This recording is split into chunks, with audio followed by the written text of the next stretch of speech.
안녕하세요. 하루 필수 말씀 충전 하필큐티 조종환입니다. 오늘 함께 나눌 하나님 말씀은 요한복음 7장 1절에서 13절까지 말씀입니다. 그 뒤에 예수께서는 갈릴리를 두루 다니셨다. 유대 사람들이 자기를 죽이려고 하였으므로 유대 지방에는 돌아다니기를 원하지 않으셨다라고 이렇게 이야기를 하고 있습니다. 여기에서 이제 유대 사람들이라고 표현되는 것은 모든 유대 사람들이 다 예수님을 죽이려고 했다라기보다는 아무래도 이제 종교 당국자들이었으리라고 그렇게 생각이 돼요. 왜냐하면 이제 우리가 후반부에 오늘 말씀의 후반부에서 다시 살펴보겠지만 일반 이스라엘 사람들은 무리들이라고 그렇게 표현되는 걸 우리가 읽게 될 거예요. 그러니까 이 유대 사람들은 먼저 니고데모를 보냄으로써 수치를 주려고 했지만 실패했던 그 사람들로 보는 것이 적절해 보입니다. 이렇게 이 종교 당국자들과의 어떤 갈등들이 점점 심화되어서 예수님을 죽이려고 하는 그런 시도가 이제 적극적으로 드러나게 되는 것을 우리가 보게 되죠. 이제 이렇게 예수님께서 유대 지방보다는 갈릴리에서 사역하셨는데 유대 사람의 명절인 이 초막절이 다가왔다라고 하면서 이제 배경을 이 초막절로 설정하고 있는 걸 보게 됩니다. 이 초막절이라고 하는 이 절기는 장막절이라고 부르기도 하는데 광야에서 하나님께서 인도하시고 지키셨던 것을 기념하여서 일주일 동안 장막을 짓고 거기에 머물러서 사는 그런 절기입니다.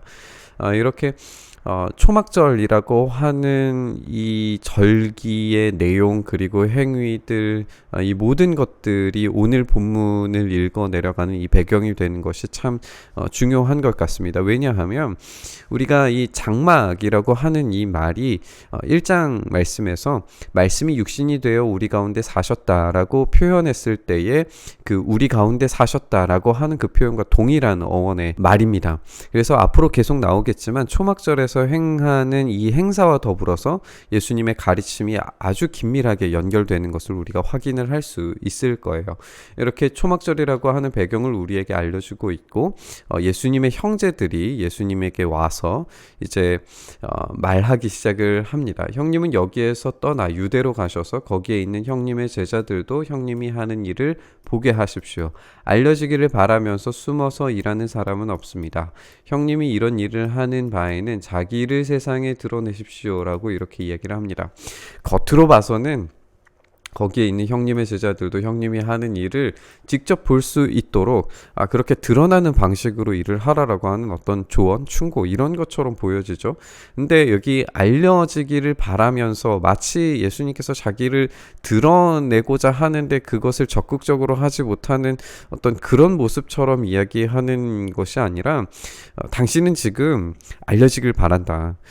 그냥 그런 정말 나쁜 표현으로 관심 받고 싶어 하는 그런 사람이다. 그렇기 때문에 숨어서 일하지 말고 자기를 세상에 드러내는 방식으로 유대에 올라가서 정말 선지자처럼 메시아처럼 하라라고 하는 경멸이 섞인 그런 이야기라는 것을 우리가 좀 생각을 해 봐야 할 것 같아요.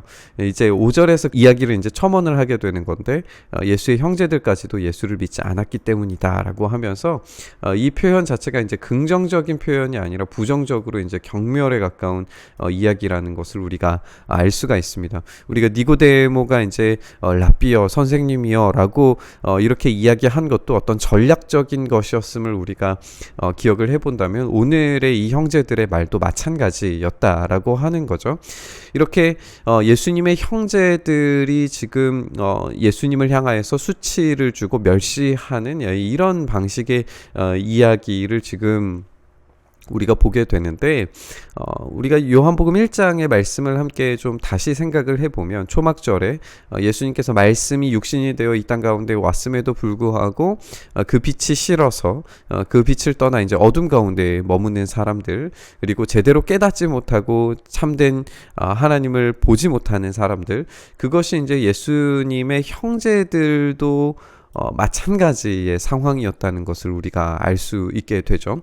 심지어는 예수님께서 이런 이야기를 들으시면서 이 형제들에게 말씀하시기를 나의 때는 아직 오지 않았다. 그러나 너희의 때는 언제나 마련되어져 있다라고 이야기를 하시면서 이 나의 때라고 하는 것이 이미 이제 예수님의 사역으로 말미암아서 이제 예수님의 때가 시작이 되었죠. 이제 시작이 되었고 하나님의 계획이 이제 성취되기 시작을 했는데 그런데 아직 완전히 이루시게 될 그때 십자가의 때는 이르지 않았다라고 하는 것을 우리가 알 수 있어요.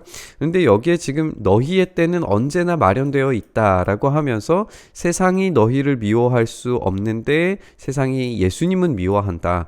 그것은 세상을 보고서 내가 그 하는 일을 악하다고 증언하기 때문이다라고 하면서 너희의 때가 이 세상의 악함과 연결되는 것을 우리가 볼 수가 있어요. 이렇게 우리가 읽으면 예수님의 때는 이미 이제 시작이 되었고 나의 때는 아직 오지 않았다라고 하는 것을 십자가의 때라고 그렇게 우리가 생각을 해본다면 너희의 때는 언제든지 예수님을 십자가에 못 박을 준비가 되어져 있는 그런 마음 상태, 그런 사람들의 이야기, 그리고 이 유대인들, 우리가 종교인들의 이야기와 함께 연결을 해서 예수님을 죽이려고 하는 그때는 언제나 마련되어져 있다라고 하는 것을 우리가 연결해서 생각을 해볼 수가 있습니다. 너희는 명절을 지키러 올라가라. 나의 때는 아직 차지 않았기 때문에 이번 명절에는 올라가지 않겠다라고 이렇게 이야기를 하세요. 근데 우리가 10절 말씀을 보면 예수의 형제들이 명절을 지키러 올라간 뒤에 예수께서도 아무도 모르게 올라가셨다라고 이야기를 하는 것으로 봐서 이번 명절에 안 올라가겠다라고 하셨는데 올라가셨다라고 하는 표현이 굉장히 역설적으로 모순으로 이제 들리고 예수님께서 그런 거짓말 하셨나? 이렇게 읽어질 수가 있는데 이번 명절이라고 하는 이 표현 자체가 그래서 조금 아쉬움이 있는 것 같아요. 차라리 여기에서 우리가 좀 더 엄밀하게 이 명절에는 올라가지 않겠다 이렇게 한번 생각을 해봤으면 좋겠어요. 그렇게 되면 이 명절이라고 했을 때에는 예수님의 형제들이 이야기한 그 명절에는 올라가지 않겠다라고 하는 이야기가 될 겁니다. 그렇다면 예수님께서 올라가신 이 사건은 형제들이 말한 그런 방식으로 나가서 유명세를 떨치고 어떤 힘을 얻고 사람들을 끌어모아서 정치적인 행사를 하고 종교를 완전히 뒤집어 엎고 기적을 일으키고 사람들에게 빵을 베푸는 그런 방식으로의 이 명절은 내가 지키지 않겠다라고 하는 이야기가 될 거예요. 그렇다면 너희는 그런 명절 절기로서 그리고 그때 당시에 이제 실로암으로부터 물을 끌어오는 행위 자체가 이제 비가 내리기 시작하는 우기 바로 직전에 있는 행사이기 때문에 올해도 이제 비가 많이 내려서 잘 적절한 때에 내려서 농사가 잘 되게 해달라라고 하는 어떤 그런 의미를 가지고 있는 변질된 명절의 모습을 이제 보여주기 시작을 하게 되는 건데 그런 명절에 너희는 지키러 올라가라. 나는 그런 그 명절 이 명절에는 올라가지 않겠다. 그러나 내가 진짜 생명의 물을 생수를 너희에게 줄 그런 명절로서 내가 이것을 바꾸어 놓겠다. 이런 선언으로 이제 우리가 읽을 수 있게 될 겁니다. 그렇게 예수님과 형제들은 완전히 단절된 채 형제들은 올라가고 그리고 예수님은 머무셨어요. 완전히 이제 분리가 된 그 명절을 이제 지키러 올라가게 되는 것을 우리가 보게 되는 거죠. 그래서 형제들이 명절을 먼저 지키러 올라갔고 예수님께서는 같이 올라가신 게 아니라 그 명절 그런 방식의 명절이 아니라 예수님의 때에 예수님의 일들을 하시기 위한 그 명절로 이제 올라가시게 됩니다. 명절에 유대 사람들이 예수를 찾으면서 물었어요. 그 사람이 어디에 있어? 유대의 당국자들은 예수님께서 당연히 올라오셨으리라고 생각을 했고 그리고 그 예수님을 찾아다니면서 이제 죽이려고 하는 그런 모습들을 우리가 발견을 하게 되죠. 그런데 이제 무리 가운데에 우리가 앞서 이야기했던 것처럼 유대 사람들은 종교 지도자들, 무리들은 이제 일반 사람들을 생각을 해본다면 무리 가운데에는 예수님을 두고 말들이 많았어요. 어떤 사람은 좋은 사람이라고 말하고 어떤 사람은 무리를 미혹하는 사람이라고 그렇게 이야기를 합니다. 이렇게 서로 의견이 충돌되고 분리되고 사람들의 이제 반응들이 나뉘어지게 되는 거죠. 유대 사람들이 무서워서 예수님에 대하여서 드러내놓고 말하는 사람이 없었어요. 왜냐하면은 이 무리의 어떤 그런 갈등을 촉발하게 되면 죽이려고 하기 때문에, 그렇게 촉발하게 되면은 이제 로마로부터의 이제 제재가 오게 되고, 실제로도 그런 역사적인 사건으로 인해서 굉장히 큰 일들을 겪었기 때문에 그런 방식의 이제 소요들을 일으키고 싶지 않아서 드러내놓고 죽이려고 하는 그런 시도를 하지 않는 걸 우리가 읽게 됩니다. 이게 이제 점점 이 무리들이 점점 부정적으로 바뀌게 되는 것을 우리가 보겠지만, 어쨌든 이 장면에서는 이렇게 점점 더 상승되는 유대인들의 이 반발, 그리고 죽이려고 음모를 꾸미는 그런 모습들을 우리가 살펴볼 수가 있고, 그럼에도 불구하고 가장 그 깊은 어둠 가운데에서 이전의 모든 종교적인 행위들을 자신의 이야기로 바꾸어 가시는 예수님을 우리가 이 장면에서 발견을 할 수가 있습니다. 사람들은 광야를 기억하고 장막을 만들어서 일주일 동안 머물면서 광야에서의 삶을 기억해야 했습니다. 그리고 매일 제공하시는 빵인 만나와 메추라기와 시시때때로 제공되었던 물을 기억을 해야 했어요. 그런데 그 모든 공급에 이스라엘의 원망과 불순종이 섞여 있었다는 사실을 우리가 좀 주의 깊게 생각을 해봐야 할 것 같습니다. 우리에게 장막으로 임하셔서 우리의 모든 필요와 쓸 것을 제공하시는 분이 우리에게 지금 오신 거죠. 우리가 요한복음 1장 말씀처럼 우리 가운데 계심에도 불구하고 우리는 늘 원망하고 하나님을 향하여서 불순종하면서 예수님의 형제들처럼 차라리 그 기적을 많은 사람 앞에서 보여달라라고 그렇게 요구하는지도 모르겠어요. 우리에게 머물러 계신, 우리에게 그 피난처와 안전을 제공하시는 예수님 안에 우리가 진짜 머물러 있는지 질문해 봤으면 좋겠습니다. 아니면 그 밖에 기웃거리는 사람들도 있을 수 있겠죠.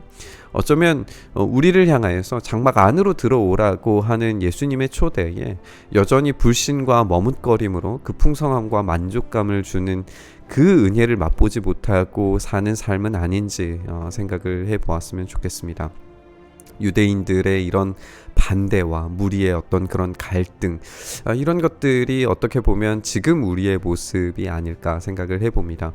오늘 본문 묵상하면서 우리가 반대자로, 머뭇거리는 자로, 결국 이 참된 초막절을 지키지 못하고 그 초막 밖에 머무는 삶을 우리가 살 것이 아니라 참된 초막이신 우리의 안전과 모든 필요와 쓸 것을 제공하시는 우리의 참된 성전이신 주님 앞에 들어가서 날마다 주님과 함께 이동하고 날마다 주님과 함께 먹고 마시는 그런 동행의 삶을 우리가 살 수 있게 해달라고 묵상했으면 좋겠습니다.